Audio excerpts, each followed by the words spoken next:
Quel bonheur de s'accorder une gorgée d'eau, ô source de vie. Je ne peux démarrer cet instant de complicité entre vous et moi sans boire un peu d'eau.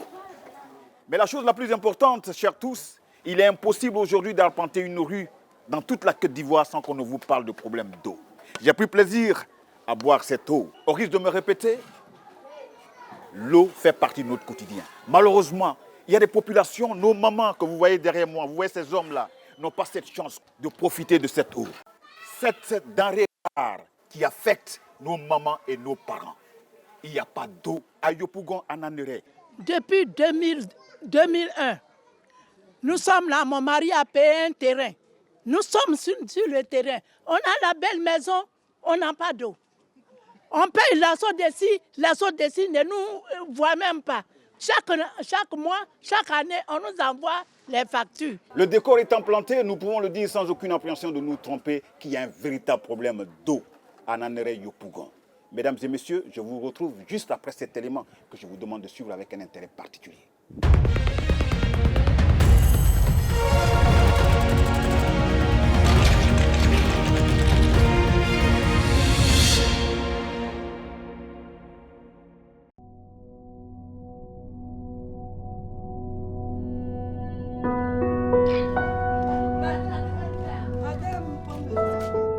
Dans le quartier de Diapleu à Yopougon, c'est un balai devenu très habituel depuis quelques mois. Sous un soleil accablant, Fatou, bassine bleue en main, parcourt chaque jour des kilomètres. Elle part à la chasse à l'eau. Sa destination, ce point d'eau provisoire vers lequel convergent plusieurs femmes du quartier.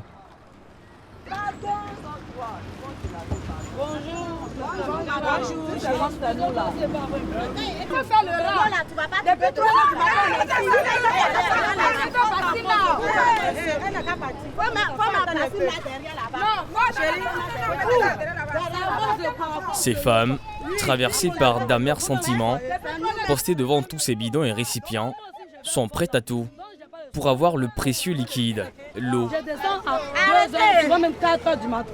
Donc j'ai juste pris un peu de temps pour me reposer pour pouvoir venir. Si vous pouvez faire par la grâce de Dieu pour me donner au moins un tour seulement, parler, me laver simplement. Pardon, tous les bassins, on va remplir. Mais si ça remplit là, ça fait 3 jours. Non, on ne s'est pas lavé. Il n'y a pas l'eau pour manger. Je sais que c'est pas de votre faute. Sans l'eau là, on ne peut rien faire, ma soeur. Ça là, ce matin à 5 ans, on s'est réveillé même là. On cherchait l'eau et puis on a vu, c'était cassé. Et puis on est venu et puis on a commencé à puiser un peu. Il n'y a pas d'eau. Moi-même, je sais qu'il n'y a pas l'eau. Moi-même, je sais qu'il y a un problème d'eau. Nous, tout ça, on sait que l'eau qui est là, c'est source de vie. Vous entendez, non? L'eau qui est là, c'est source de vie. C'est pas de votre faute. C'est comme si c'est pas moi aussi, de ma faute aussi. Et ici, les disputes ne manquent pas. Chaque goutte d'eau qui provient d'un point d'eau providentiel ou suscité est source de tension. Ce point d'eau a-t-il été expressément improvisé? Ou est-ce la bonne fortune du hasard? Une chose est sûre, aujourd'hui, l'eau est là et elles en profitent. Mais ce jour-là, malheureusement pour Fatou, elle est arrivée trop tard. Tout le temps, souvent même par là même se passe ici. Regardez mes chaussures même. À cause de ça, merci maintenant lesquelles là. Parce que quand tu fais, tant que tu n'as pas lesquelles sur ton pied là, tu ne peux pas avoir l'eau. Donc de grâce, ils n'ont qu'à nous envoyer de l'eau. Depuis matin, ici, à 4 heures, je ne me suis même pas encore lavé. Une fois encore, la jeune femme ne partira pas chez elle avec la quantité d'eau souhaitée. Elle n'a recueilli que 60 litres, à peine pour une famille de 6 personnes. Alors que selon l'Organisation mondiale de la santé, pour vivre décemment, chaque individu a besoin quotidiennement de 50 litres d'eau. Je quitte Vannes, je viens.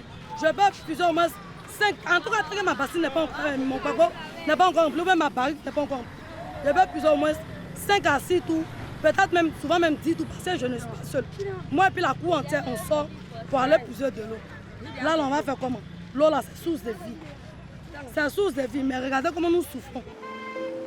Une situation bien loin de l'image festive et donc de cité de joie qui fait la réputation de Yopougon, la plus grande commune du pays. On y dénombre plus d'1 million d'habitants sur les 5 millions d'Abidjanais. Yop City s'étend sur une superficie de plus de 15 000 hectares, et se décompose en 40 quartiers dont 12 villages de type traditionnel et une multitude de quartiers précaires. Cette commune joue donc un rôle majeur dans la vie d'Abidjan en tant que quartier résidentiel, mais aussi comme l'une des zones industrielles les plus importantes. Pourtant, le tableau que nous allons vous dépeindre, c'est le quotidien de milliers d'habitants de cette commune, mais également celui de 5 millions d'Ivoiriens, selon l'Organisation mondiale de la santé.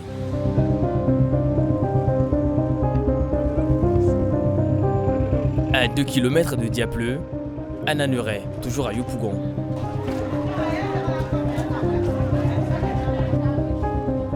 Autre tableau, même réalité.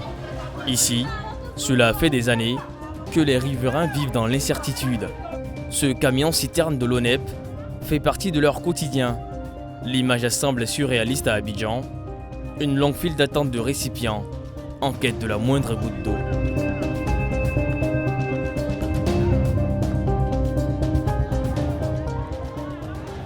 Tout le monde veut être servi parce qu'ici, l'eau, c'est le précieux sésame dont la quête cimente ou fragilise la solidarité communautaire.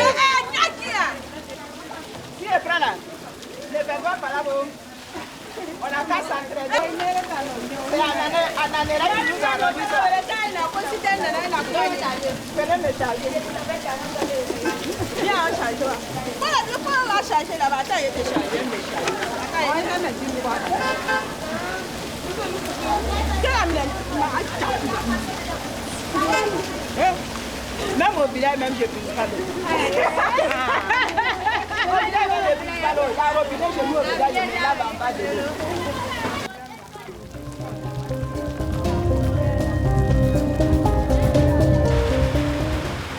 Malgré la forte pluie, les riverains n'arrêtent pas de s'approvisionner. D'autant qu'ils ne savent pas encore quand est-ce qu'ils reverront le camion-citerne de l'ONEP. En effet, les opérations de l'organisme se font parfois sans tenir compte de la réalité des besoins exprimés. Il y a des familles ici qui vivent, il y a une famille de 10 enfants, une famille de 20 personnes dans une maison. Mais on paye une citerne d'eau, les citernes de 1000 litres, nous payons à 5000 francs. Et notre bidon d'eau de 25 litres, nous payons à 300 francs. Présentement, là, sous la pluie, tu es obligé, même au village, nous ne buvons pas l'eau de pluie. Mais à Abidjan, à Nanéré, ici, nous, on est obligé de prendre l'eau de pluie pour faire ce qu'on peut avec. Puisque l'eau, c'est une source de vie. Sans l'eau, on ne peut pas vivre. Vous-même, vous êtes venus, vous avez constaté. Les gens de bonne volonté nous sont venus nous donner de l'eau. On fait comment? On est obligé d'accepter. Franchement, on est obligé de faire avec.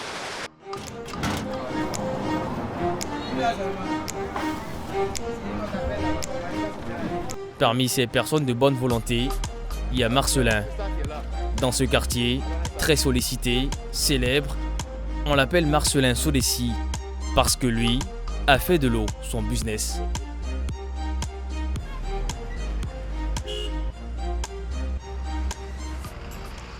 Nous le retrouvons sur l'une de ses précieuses sources d'eau, chez Franck. Cet homme possède un compteur commercial acheté à 350 000 francs CFA auprès de la Sodessi, alors qu'un branchement classique coûte 166 000 francs CFA. Ici, dit-on, ceux qui possèdent les compteurs commerciaux sont comme des privilégiés de la Sodessi.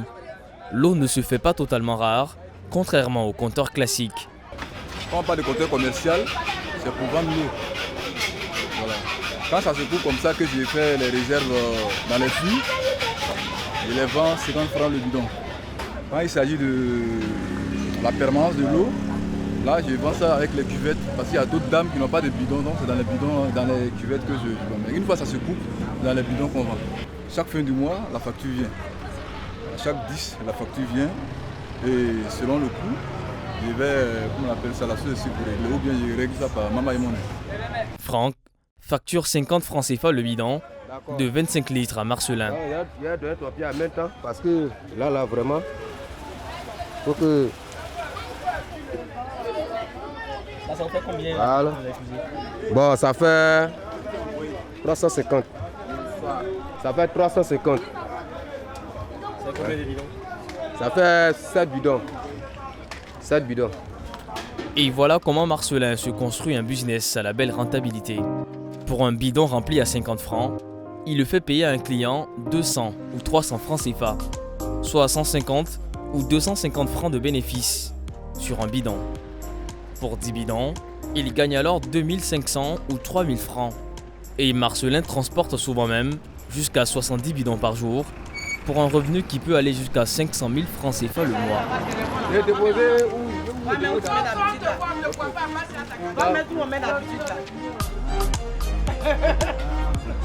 Si Marcelin se frotte bien les mains, les populations, elles, disent beaucoup dépenser. Bon, ça ne nous arrange pas parce qu'on dépense. Au moins, s'il y a l'eau, on ne va pas dépenser comme ce qu'on dépense d'habitude. Il n'y a pas l'eau. Donc, quand il prend comme ça, là, c'est l'argent qui s'en va comme ça. Pourtant, l'eau n'est 2000, 1500 par jour. Dans l'eau, oui. Bon, c'est ça qui est là. J'ai eu mon argent et j'ai envoyé 7 bidons. Il reste 3 là-bas. Il m'a envoyé pour déposer, puis je vais aller ailleurs encore. Voilà. La ronde de Marcelin se poursuit. Porte après porte, le coursier doit être au top de ses capacités physiques, à toute épreuve. C'est pas facile La vieille, il faut venir. la vieille. Mais l'infatigable Marcelin est toujours à l'affût de toute opportunité, jusqu'à ce que les clients le poussent à l'arrêt. Tu as l'eau, mais tu n'as pas l'eau. Il n'y a pas l'eau, devenu prends. Faut regarder. Ouais. C'est un bidon qui est vide. Donc demain, je repasse. Voilà. Alors. À Ananeret toujours, les années sans fourniture régulière d'eau ont fini par susciter plusieurs types de systèmes D. Certains propriétaires immobiliers ont alors jugé bon d'adopter un système de réseau d'eau local au profit de leurs locataires. C'est le cas de ce bâtiment de 27 appartements. En plus du réseau de la Sodeci, les riverains ont eux-mêmes installé leur propre système hydraulique, relié à des immenses citernes de ce type. Ici, il en existe 2, chacune de plus de 1000 litres. Marc vit ici depuis 7 ans. Chez lui, quand l'eau coule dans les robinets, c'est comme gagner au loto. Alors chaque matin, il procède à une petite vérification. Encore, il n'y a pas de l'eau. C'est toujours comme ça? Bon, c'est souvent sur 4 sur 7. Parce que nous, on a eu la chance que nos propriétaires nous aient fait une citerne. La citerne nous donne un peu d'eau. Donc, par contre, si nos voisins de dehors sont déjà à 3 semaines, nous, on a arrivé déjà dans le premier jour où on n'a pas l'eau totalement, ni dans la citerne, ni dans nos robinets. Ça veut dire quoi en fait concrètement? La citerne est pour nous un réservoir. Si le réservoir n'est pas rempli, il ne peut pas avoir d'eau. Parce que ça fait des dispersions dans les différentes maisons. La source, on a un compteur principal. Donc il faut remplir le réservoir. Donc tant que le réservoir n'est pas rempli, nous, on n'a pas d'eau. Donc on a remarqué que nos voisins du dehors doivent d'abord faire 3 semaines de start en air. Et nous, on va compter nos premiers jours de manque d'eau totalement. Malgré tous ces efforts, l'eau se fait toujours attendre. Alors Marc et sa famille vont devoir faire jouer une autre option. Je t'ai appris plusieurs puits d'eau.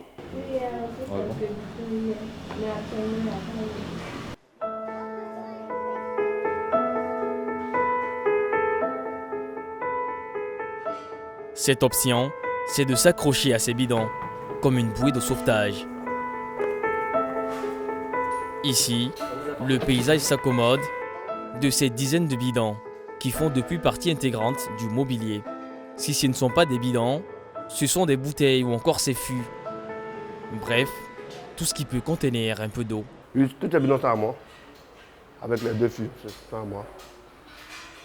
En dehors de ça, j'ai encore des pots de 5 litres là. Il y a au moins une bonne quarantaine. Donc c'est avec ça que vous gérez? C'est mon quotidien, c'est mon quotidien. C'est mon quotidien. S'il n'y a pas l'eau dans le robinet, je suis obligé de faire des bidons. Et souvent, quand il n'y a pas l'eau, on est obligé de payer l'eau. Avec les revendeurs d'eau, on ne sait pas, On n'a ni la qualité d'eau, mais on paye quand même parce qu'on a besoin de l'eau.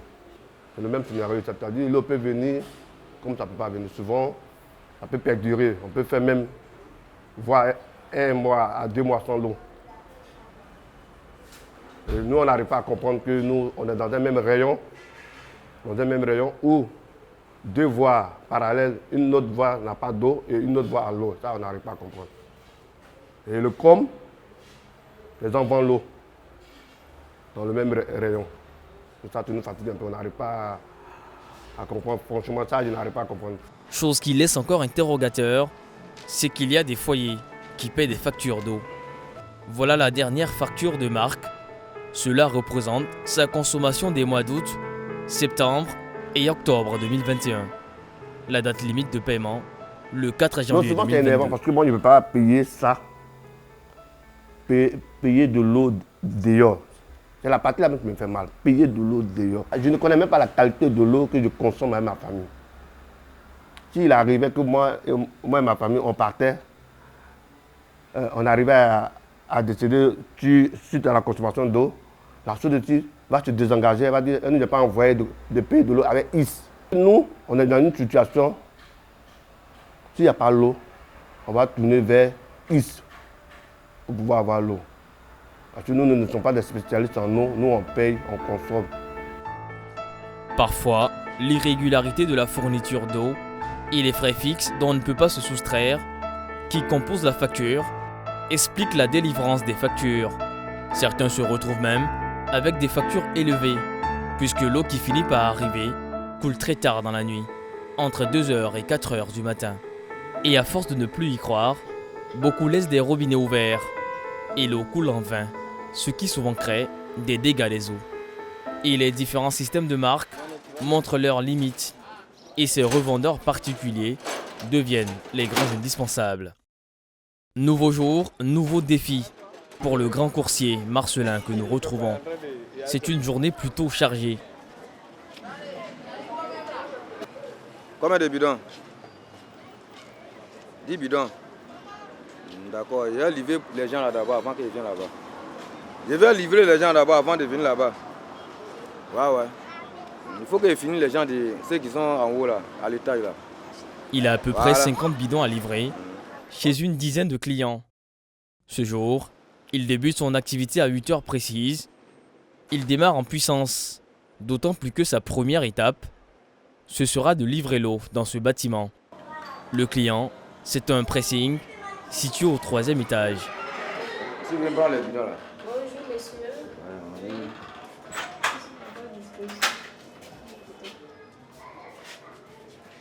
Nous avons besoin de 10 bidons. Vous avez besoin de 10 bidons? Oui. Ok. Les 10 bidons, ça va être 2000. Il n'y a pas de souci.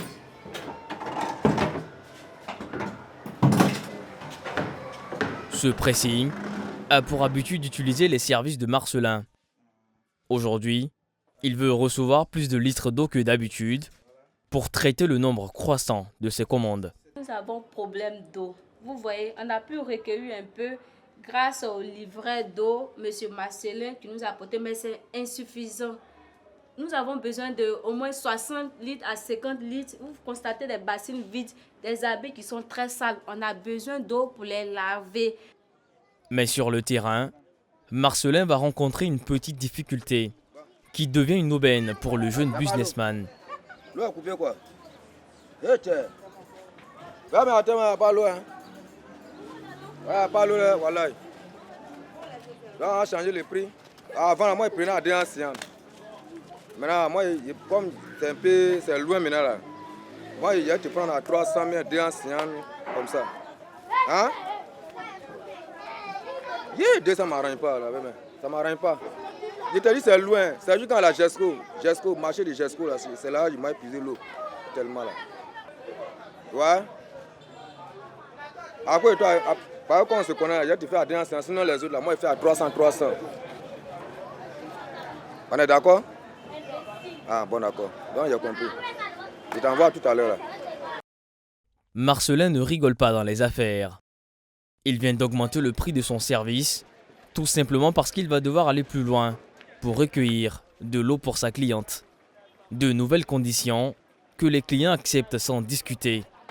parce que n'ayant pas le choix. Avec le manque d'eau, ça crée beaucoup de dépenses. Beaucoup de dépenses. Comme vous constatez, nous dépensons environ 8 000 à 10 000 par semaine pour les dépenses d'eau. Notre livreur nous livre 10 bidons par semaine, ce qui fait 50 000 par mois, dont les dépenses sont très énormes. La facture de ceux de même n'atteint pas cela. Madame, j'ai fini. Hein? D'accord, venez prendre. Ok, merci. Vous avez rempli les bassins? Oui, tout est rempli déjà, tout est rempli. Les bassins, puis il a rempli les 5 bidons pour déposer aussi. D'accord, donc on sera demain. Ok, d'accord. C'était une belle journée? Ouais, ça finit. Maintenant, j'ai quelques clients là, je vais aller les livrer, puis je gagne temps. Je vais partir à la maison maintenant.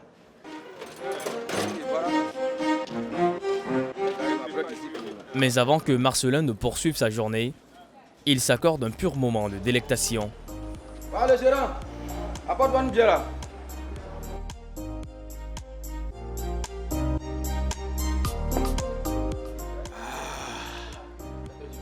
Propre.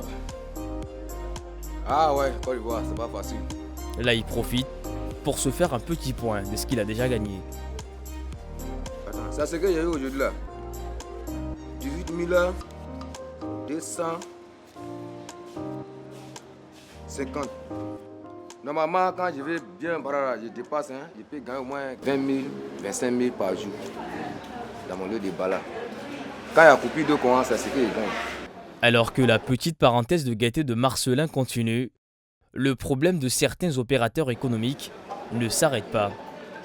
Le problème d'eau met à mal les PME locales et menace des emplois.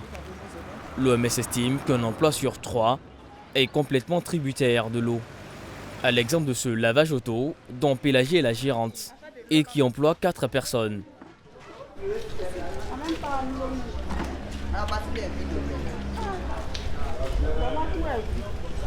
Tout est vide, tout est vide. Non,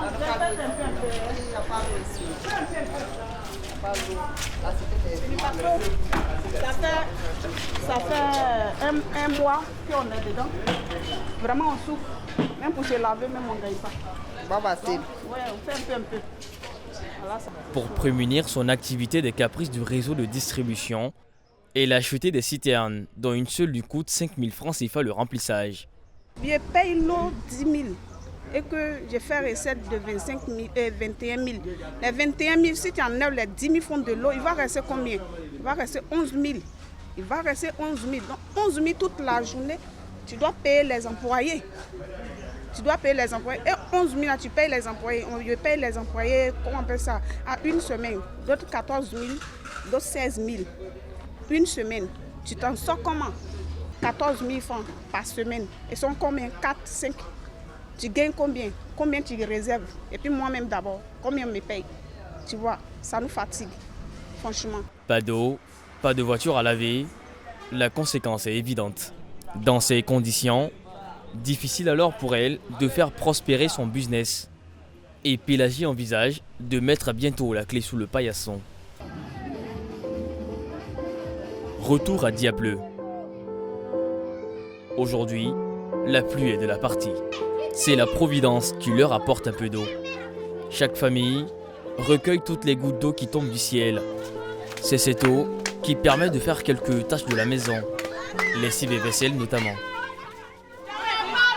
À Abidjan, se laver avec l'eau de pluie peut susciter de la honte, mais Fatou, elle, ne veut pas se cacher. Dans sa cour, on la retrouve un peu agacée. La veille, en allant chercher l'eau avec Djeneba, sa voisine, enceinte de 6 mois, un accident grave s'est produit. On allait chercher l'eau à 3h, 2h. Donc quand on allait chercher, il tombait des gouttes. On a pris premier tour, deuxième tour, troisième tour maintenant. Le haut tension qui était tout juste au-dessus de notre tête là. Ça a pris feu une fois, donc on s'était dit que c'était l'éclair, le tonnerre qui grondait. Aïe, tout d'un coup, ça a pris feu. La femme enceinte qui est juste à côté de moi, ça l'a projeté, nous-mêmes, ça nous a projeté sur le goudron. où il y a un rond-point là, si c'était qu'il y a un gros camion qui passait là, nous tout ça, ça allait faire nos pattes.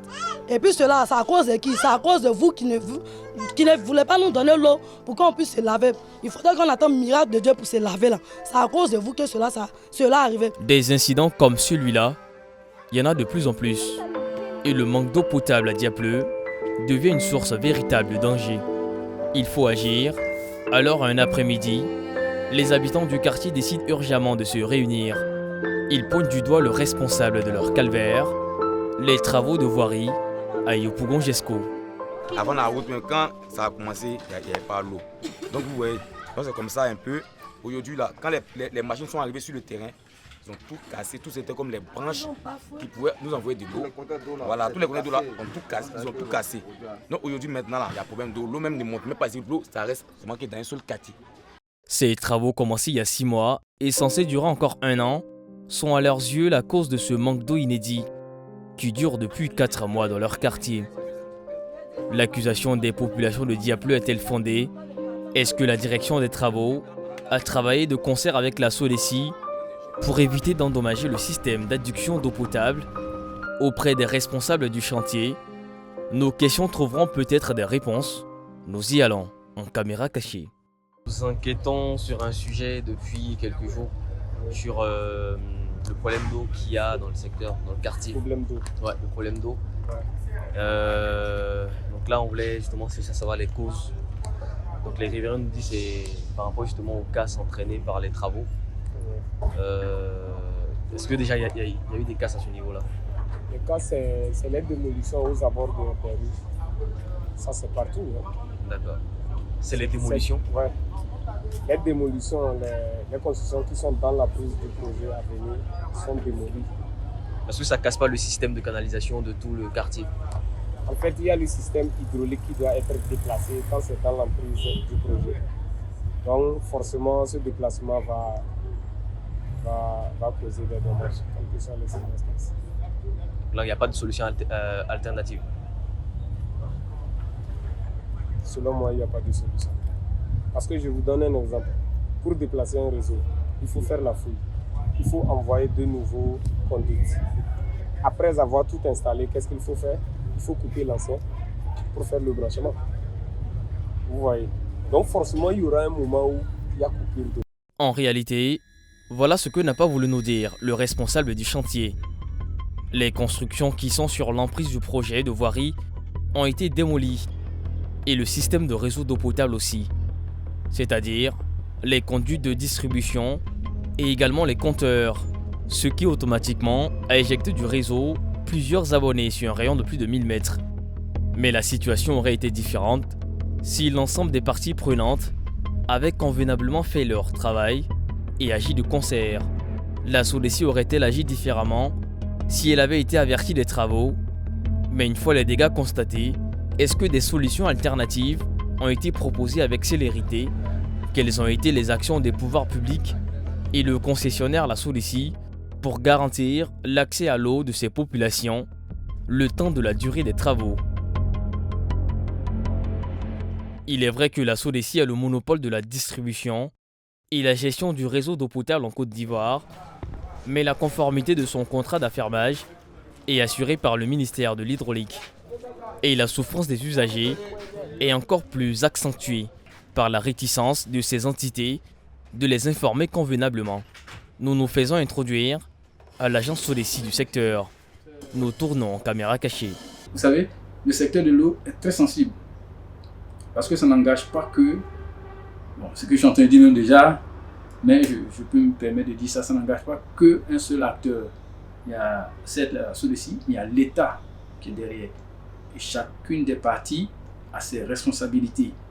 Donc il ne faille pas que dans mon intervention, je puisse dire des choses qui puissent compromettre l'État. Qui dit l'État, vous savez bien ce que ça veut dire. Donc c'est pour ça qu'il est important que je me réfère à la hiérarchie pour qu'on vous dise des choses plus à même d'être audibles par tout le monde. L'entretien une fois terminé, l'agent nous conseille de saisir la direction générale de la SODECI. Une chose est certaine, le système d'approvisionnement d'eau potable peine encore à satisfaire les besoins nationaux. Et pourtant, le taux d'urbanisation a grimpé de 17,7% à plus de 50% en 2018. Pour faire face à l'ampleur des pénuries, l'État s'est doté d'un ministère en charge de l'hydraulique qui lui a mis en œuvre une stratégie nationale dénommée Eau pour tous. Cette stratégie financée en 2020 à hauteur de 291 milliards de francs CFA avec un objectif précis, satisfaire les besoins nationaux à hauteur de 95 à 99%. Dans une publication sur la page Facebook du ministère de l'Hydraulique, il a expliqué les raisons des différentes coupures d'eau à Abidjan. Selon le ministère, le problème de l'accès à l'eau potable concerne des dizaines de quartiers dans le Grand Abidjan. Des quartiers comme Yopougon-Jesco, Abobo Baoulé, Abobo Dokui, mais aussi Angre et Nouveau-Chu et la 8e tranche. Et au lieu que ces femmes se lèvent tout le matin à 4 h du matin pour aller chercher loin de l'eau, alors qu'on est en pleine ville d'Abidjan, nous avons trouvé qu'il faille traiter ce problème-là rapidement et nous avons fait un plaidoyer auprès de nos amis de la Corée qui ont bien voulu assister la Côte d'Ivoire et aider la Côte d'Ivoire à avoir le financement pour faire ce travail-là. Voilà, donc avec le financement qui se réalise en deuxième phase, parce que nous avons déjà fait une première phase à Yopougon, à Bobo, et la deuxième phase, les travaux vont prendre fin en juin prochain. Et ça serait 86 996 personnes qui seront impactées directement par ce projet. Selon le ministère donc, les travaux ne sont pas les seuls responsables de la pénurie d'eau potable. Il y a le problème de restructuration du réseau engendré par l'urbanisation anarchique. Le ministère évoque également les fraudes sur le réseau d'eau potable. La stratégie Eau pour tous prend en compte la construction de la plus grande usine de production d'eau potable du pays, avec 240 millions de litres d'eau potable. À ce jour, le taux d'exécution du projet est à 37%, avec environ 57 sous-quartiers désormais connectés. Mais pendant ce temps, dans beaucoup de nos quartiers, les populations crient toujours « Il y a problème ».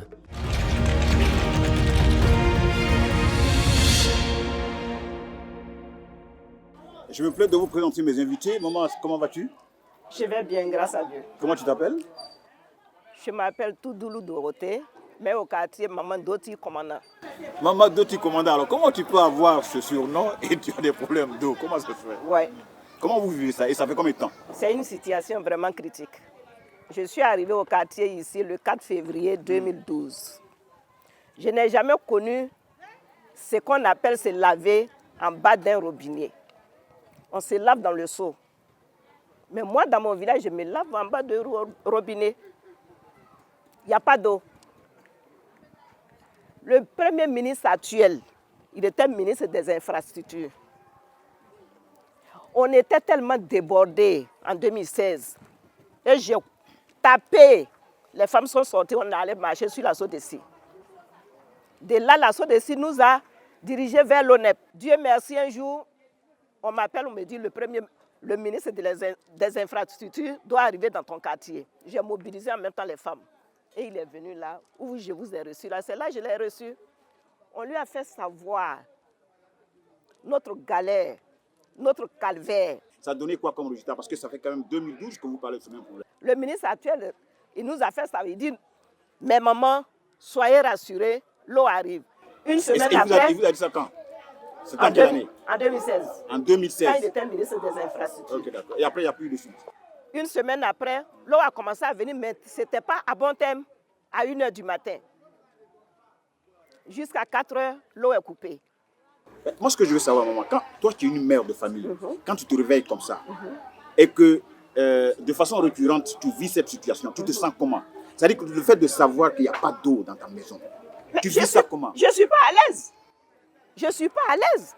Moi, à mon âge, je vais charger bidon d'eau. Je suis tombée. Je suis tombée avec le bidon d'eau. On n'est pas à l'aise. Même les messieurs même qui travaillent, ils sont obligés de sortir à 3 h du matin. Il y a d'ailleurs un monsieur qui sort. Ils sortent à 3 h du matin. Moi, je m'appelle M. Konaté Lassine. M. Konaté Lassine. Oui. Est-ce que vous êtes du même avis que maman? Du même avis qu'elle. Je l'ai trouvée ici. Oui. Moi, je suis venu en 2015. Je l'ai trouvé ici dans les mêmes difficultés.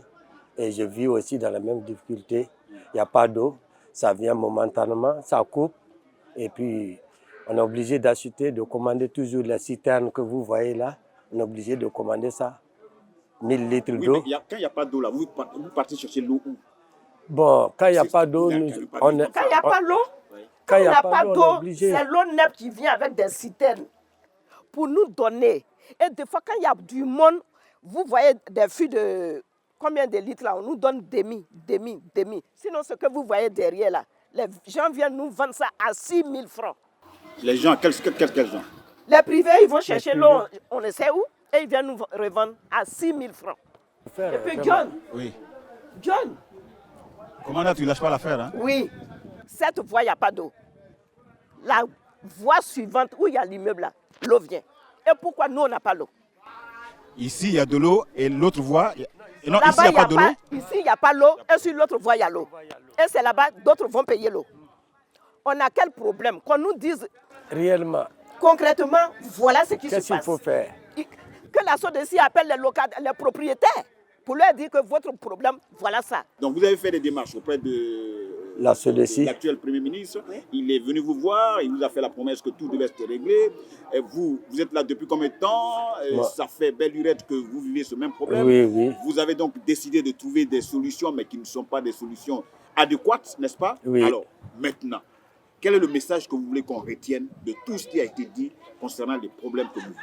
Vraiment, nous voulons que le gouvernement essaye de voir la SODECI. Oui, mais vous êtes allé là-bas, ils vous ont dit quoi? Nous, on a été, en 2017, j'ai été avec mon cousin à la SODECI. Vous recevez quand même des factures, non? On reçoit les factures. La SODECI se dit que oui, il y a la maintenance, il y a ceci, cela, ils nous racontent des histoires. Bon, des fois, il y a d'autres qui font des histoires avec les agents de la SODECI, mais vraiment, c'est sidérant. Moi, je veux bien vous croire, hein. C'est bien de se plaindre, mais est-ce que vous n'avez pas une part de responsabilité dans les installations qui sont faites dans les quartiers? Est-ce que vos enfants n'ont pas contribué à les gâter, tout ça? Mais que la SODECI vienne faire le constat. Que la SODECI vienne faire le constat pour nous dire voilà le problème. Oui. Ce n'est pas faux de n'avoir pas essayé, puisqu'on les a invités sur ce plateau pour que nous puissions échanger. Malheureusement, ils n'ont pas trouvé nécessaire de répondre à cette invitation, mais nos portes restent ouvertes parce que, comme je l'ai dit, ici nous ne faisons le procès de personne. Nous voulons simplement trouver un début de solution à tout problème qui s'impose à nous et qui dérange foncièrement notre quotidien. Mais ce que je voulais savoir, tout à l'heure tu as parlé de 4 h du matin, vous vous levez. Donc il y a une question de sécurité. On ne peut pas quitter chez soi sans savoir qu'on est en sécurité parce qu'on va chercher de l'eau. Alors, vous allez chercher l'eau où? Nous partons chercher au deuxième. Quand on dit deuxième, là, il y a une pâtisserie tout près là. C'est là-bas que vous partez? Chez des privés. Quoi, il y a des puits là-bas? C'est quoi là-bas? Il y a des pompes là-bas. C'est des privés et ils nous revendent de l'eau. Eux, ils ont fait des pompes? Voilà. Ils ont tiré à la SODECI et ils nous revendent de l'eau. Mais s'ils ne vendent pas là, on ne peut pas avoir de l'eau. Tu es obligé de te lever à 4 h du matin parce que vous partez déposer les bidons à 22 h. Et à 4 h du matin, vous partez, c'est déjà rempli. Vous êtes obligé de ramasser encore pour venir. C'est en venant que je suis tombé. Ok, au-delà, je compatis, mais je dis, est-ce que quelqu'un ne vous a pas agressé en vous levant à 4 h du matin? L'insécurité, on n'en parle pas. Cette voie que vous voyez là, c'est une voie vraiment très dangereuse. Et vous la prenez, nous la prenons tous les jours à 4 h du matin. Monsieur Konaté, oui. Alors, je vais dire que vous avez l'eau. Vous ne savez même pas la provenance de cette eau. Vous l'utilisez, vous buvez cette eau. Est-ce que vous avez eu des maladies? Vraiment, c'est inquiétant. C'est les privés qui nous vendent de l'eau. Ils viennent avec les citernes que vous voyez là. Ils nous vendent ça à 6 000 francs, les citernes. Et nous n'avons pas de choix. Et pendant ce temps, vous continuez de souffrir? Et on souffre. Les locataires souffrent. Puisqu'il y a des gens, quand ils viennent, 2 mois, 3 mois, ils déménagent, ils sont partis parce que tu ne peux pas payer le loyer et payer l'eau au moins 40 000 francs dans le mois pour les familles nombreuses. Avec M. Konaté, nous allons donc mettre fin à ce débat, n'est-ce pas? Je sais que ça ne peut pas régler à l'instant T les problèmes auxquels vous êtes confrontés. Mais en parler, c'est déjà un début de solution qu'on essaie de trouver. J'ose espérer que tous ceux qui nous écoutent en ce moment toucheront qui de droit pour qu'il une réponse adéquate soit donnée donc à vos préoccupations. Si vous estimez qu'au cours de ce débat, il y a des choses que vous aurez souhaité, dont on devait parler, si on ne l'a pas fait, je vous donne l'occasion de lancer donc votre mot de fin. Beaucoup d'hommes, ceux qui sont responsables comme la SODECI, nous avons été là-bas plusieurs fois. En 2017, j'ai été avec mon cousin. On a été voir le directeur de la SODECI. Il nous a dit qu'ils sont en train d'étudier, qu'ils sont en train de travailler. Jusqu'à présent, nous n'avons pas eu de suite. Moi, je demande au Premier ministre, il a été mon témoin en tant que ministre des Infrastructures. Il est venu ici. Il m'a donné sa parole. Monsieur le Premier ministre Patrick Haché, je suis votre sœur. Vous êtes déjà passé ici à Nanéré-Est. En ce moment, vous étiez ministre des Infrastructures. Vous m'avez répondu. Et je vous ai cru. Je vous demande aujourd'hui pardon. D'ailleurs, même je dis merci à Dieu, gloire à Dieu. Tu es devenu, quand je dis tu là, tu es mon frère, tu es devenu Premier ministre de la Côte d'Ivoire. Je sais que tu es capable de nous aider. Viens voir tes soeurs, tes enfants, tes frères. Ils vont au travail, ils se lèvent à 4 h du matin pour aller chercher de l'eau, avant d'aller au travail. Monsieur le Premier ministre, voilà la Côte d'Ivoire qui est remplie de maladies. On ne sait pas quel genre d'eau on nous donne. On nous demande de laver la main. Mais tu ne peux pas payer un bidon d'eau à 500 francs.